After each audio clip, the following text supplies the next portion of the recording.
we have not exposed them to imagining of the greatness and vastness of the creation, and also think about the creator behind the creation, how big our God is, how unlimited he is, how creative he is. He is the grand designer.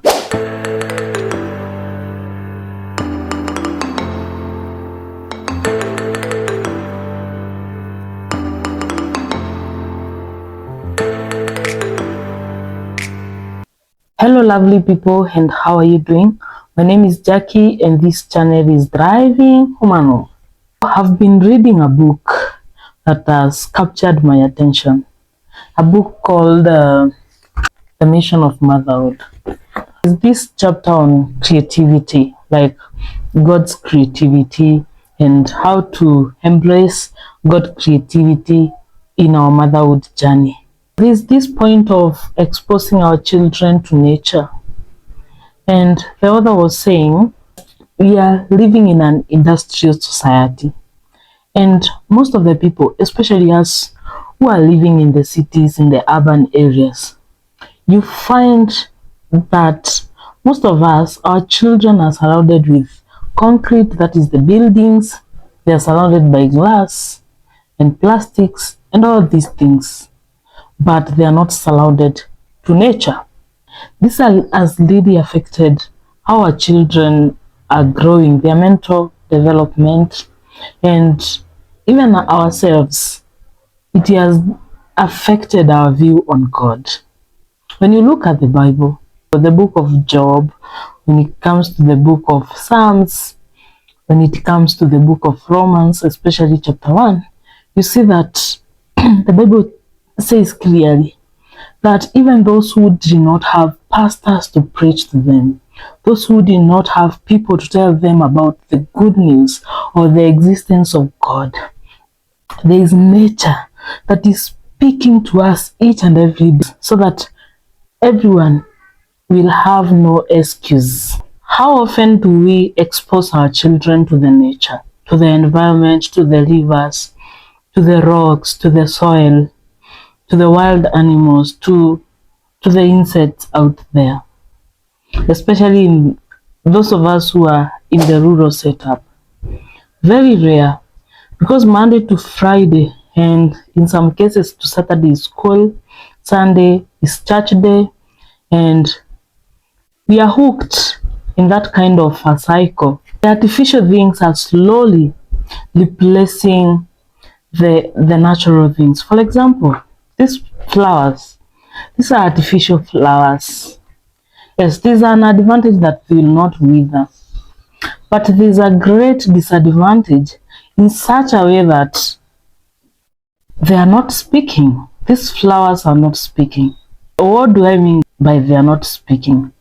You see, in the old days, people would go outside and pick the wild flowers, pluck them, and come and preserve them in vases with water.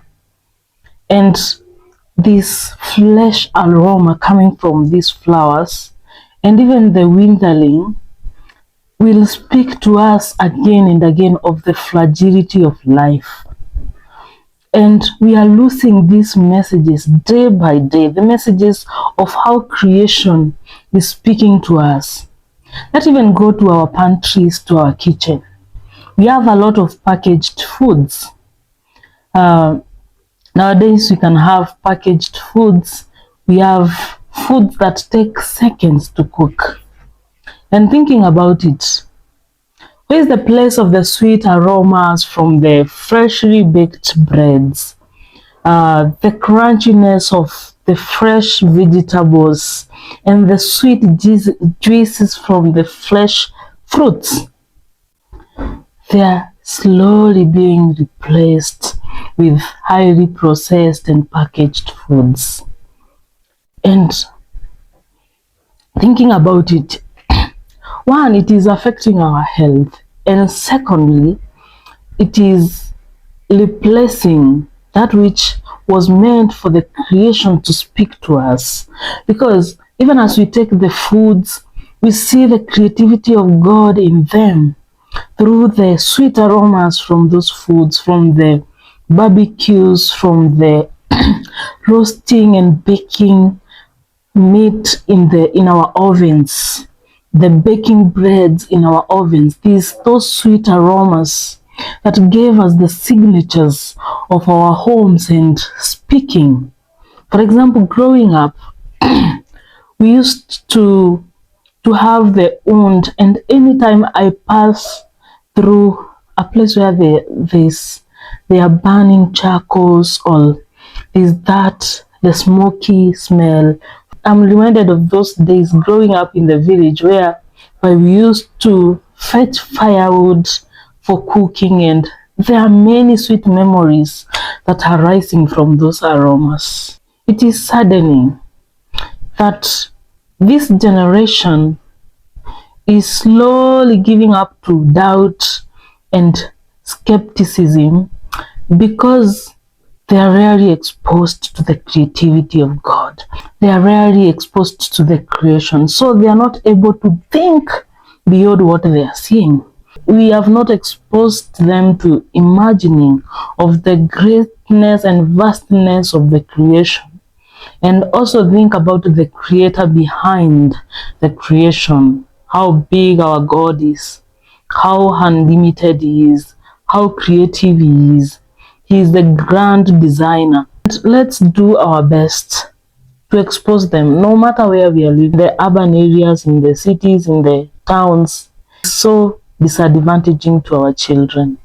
And we need to be very intentional as parents, and more so as mothers, to spark aspect of God in the imaginations of our children through exposing them to nature. We see Job asking questions. Him and his friends, they are asking questions in the book of Job, and they're asking God why he allowed Job to go through what he was going through. And we see God answering them in the book of Job chapter 38. He's answering them, and he's not giving them a direct answer to the questions they are asking.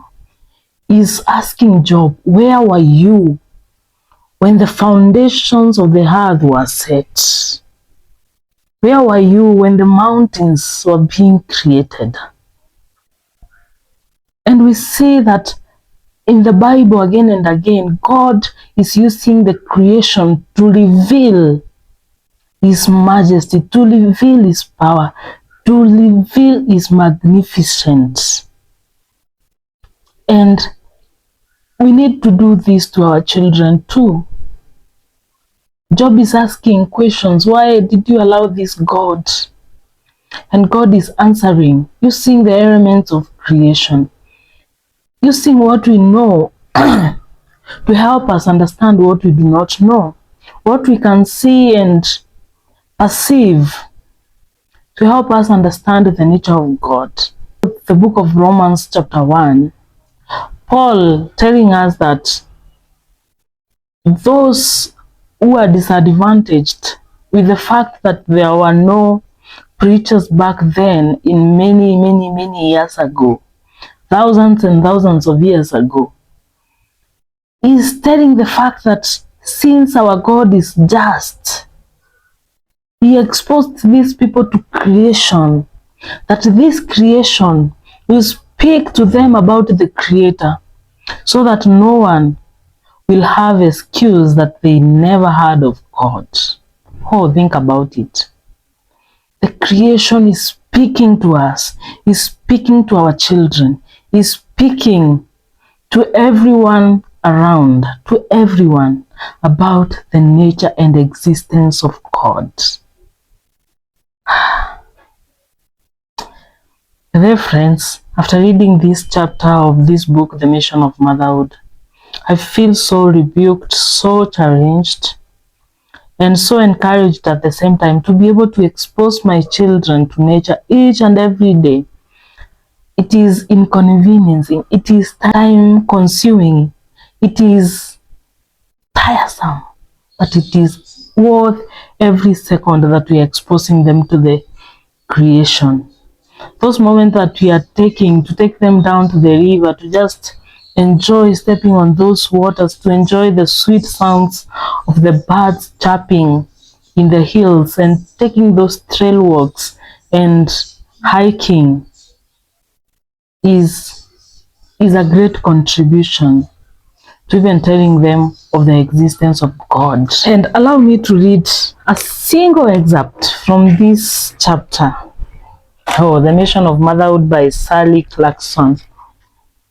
This chapter, The Creative Mother. And this part is a mother's heart for her home. So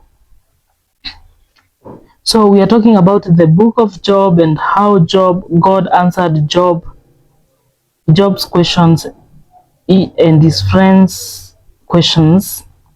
And he used God's answer focused on the elements of creation that showed his greatness.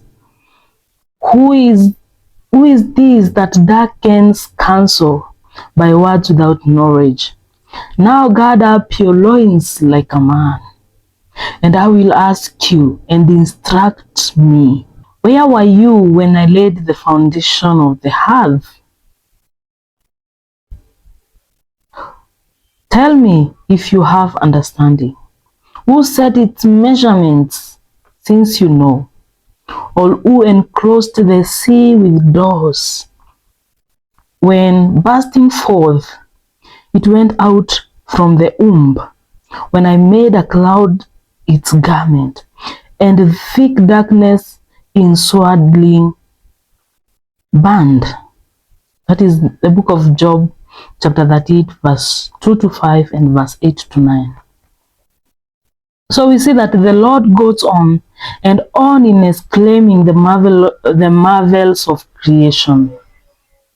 His apologetic for the circumstances was simply the vastness of his creation. This passage clearly shows that God's perspective and wisdom and purposes are vastly different from our human limited viewpoint. And we and our children also need Job's message. That's why one of the greatest gifts we can give our children is exposure to the magnificent Creator through the wonderful things He has made. Their appetites for life need to be built on those things that reflect the image of God through the work of these fingers. Practically speaking, that means that one of the most important things I can do as a mother is to get my children and me outdoors as much as possible. Most children respond happily to spending time in nature, especially if the experience is cast as an exploration and they have companions on their adventure. Some love to hike and run and jump on the meadows and the rocks. Others are more thoughtful, prone to seeking out hidden treasures in the nooks and crannies of rocks and trees. But regardless of how they experience God's world, the spirits of all children seem to open up when allowed to interact with nature. So friends, let's thrive in nurturing our children and sparking and giving them the appetites of the things that God did, and also sparking their little minds to think about God, to think about this Creator through the things that He has created. I hope this was inspiring to you as it was to me, and I also hope that it's equally challenging that we take our children outdoors as much as possible. Thank you so much for watching. My name is Jackie, and please, if you've not subscribed to this channel, please do so. Join this family of thriving women. Let's thrive in every area of womanhood for the glory of God. For now, it's a bye-bye.